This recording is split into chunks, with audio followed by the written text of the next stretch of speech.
Hello दोस्तों, मैं हूं डॉक्टर अभिषेक और आज हम लोग बात करेंगे डेंगू फीवर को कितने स्टेजेस में डिवाइड किया गया है और उनके लक्षण क्या क्या होते हैं। तो डेंगू फीवर को 3 स्टेजेस में डिवाइड किया गया है। Number 1 febrile phase, number 2 critical phase और नंबर 3 रिकवरी फेज। तो जो फेब्राइल फेज होती है वो 2 से 7 दिन की होती है और उसमें जो लक्षण होते हैं उसमें फीवर होना, आँखों के आसपास में दर्द होना, सर दर्द होना, पूरे शरीर में दर्द होना, जोड़ों में दर्द होना, ये फेब्राइल फेज के लक्षण होते हैं। कुछ लोगों को फेब्राइल फेज में ही रैसेस आना, नाक या मुंह से ब्लड होना या फिर उल्टी लगातार होना, पेट में दर्द होना, सुस्ती चढ़ना, ये कुछ लोगों को लक्षण हो सकते हैं और ये जनरली 2 से 7 दिन का रहता है और ज़्यादातर लोगों में 4 से 5 दिन में फेब्राइल फेज एंड हो जाता है। दूसरा फेज होता है क्रिटिकल फेज, जो सबसे इम्पॉर्टेंट फेज है हमें ऑब्जर्वेशन के लिए, वो यही है।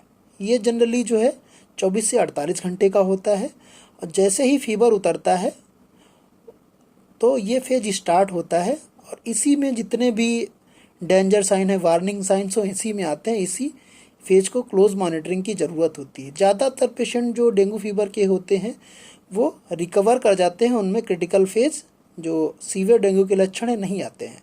लेकिन जिन पेशेंट में आते हैं उनमें ब्लीडिंग होना, जैसे कि नाक से ब्लड आना, मुंह से ब्लड आना, लेट्रिन काली होना, उल्टियाँ होना, पेट में दर्द होना, सुस्ती चढ़ जाना, ये सब क्रिटिकल फेज के लक्षण होते हैं और इसमें पेशेंट का बीपी कम हो सकता है, शॉक में पेशेंट जा सकता है या फिर ब्लीडिंग मैनिफेस्टेशन हो सकते हैं। हर 20 में से एक पेशेंट को डेंगू जो फीवर होता है वो सीवियर डेंगू को जाता है। तो हमें इस फेज को क्लोज मॉनिटरिंग की ज़रूरत होती है। जो तीसरा फेज होता है वो रिकवरी फेज होता है। जो पेशेंट डेंगू फीवर के होते हैं उसमें जब 24 से 48 घंटे का क्रिटिकल फेज ओवर हो जाता है तो उसमें रिकवरी फेज स्टार्ट हो जाता है। जनरली जो डेंगू फीवर होते हैं वो विदाउट एनी बिना किसी सीवियर डेंगू के रिकवर कर जाते हैं। लेकिन जिसमें क्रिटिकल फेज होता है, जैसे कि मैंने पहले बताया कि जिसमें ब्लीडिंग मैनिफेस्टेशन होना, ब्लीडिंग होना या फिर शॉक में पेशेंट जाना, अगर उनमें होते हैं तो होता क्या है कि प्लाज्मा लीकिंग स्टार्ट हो जाती है क्रिटिकल फेज में। जैसे प्लाज्मा लीकिंग की वजह से पेट में पानी इकट्ठा होना, फेफड़े में पानी इकट्ठा होना, पल्स का कम हो जाना, खून का गाढ़ा हो जाना, ये सब लक्षण होते हैं।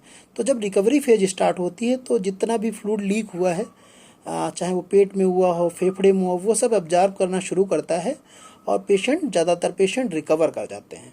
तो हमें ये स्टेजेस समझना बहुत ज़रूरी है। इसी के आधार पे हमें ऑब्जर्व करते हैं पेशेंट को और ट्रीटमेंट की ज़रूरत पड़ती है।